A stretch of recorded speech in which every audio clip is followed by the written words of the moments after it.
Hello friends, அஸ்ஸலாமு அலைக்கும். எல்லோரும் எப்படி இருக்கீங்க? வாங்க இன்றைக்கி காலையில் என் மகளை கொண்டு ஸ்கூலில் கொண்டு கொடியேற்றுறதுக்கு குடியரசு தினமாக கொண்டு விட்டாச்சு.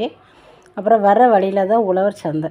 சரின்னு சொல்லிவிட்டு உழவர் சந்தையில் போய் கொஞ்சம் காய்கறிகள் எதுவும் வாங்கலை, கொஞ்சம் பழங்கள் பார்க்க ஃப்ரெஷ்ஷாக இருந்த மாதிரி இருந்துச்சு. அப்புறம் அந்த ஏலங்கிழங்கு, கீரை, சிவப்பு கீரை, பொன்னாங்கண்ணி கீரை, அப்புறம் அந்த ஆவின் பூத் இருக்கும் அது உள்ளே, அதில் பால் பாக்கெட்டு, அப்புறம் பசும்பால் கிடச்சிதுன்னா அது கொஞ்சம் வாங்கிட்டு, அப்புறம் நெல்லிக்காய், அப்புறம் எனக்கு ஜூஸுக்கு வந்து இன்றைக்கி வெண்பூசணி வாங்கிட்டு வந்து ஃப்ரெஷ்ஷாக வெண்பூசணி ஜூஸ் போட்டு குடித்தாச்சு. இதுதான்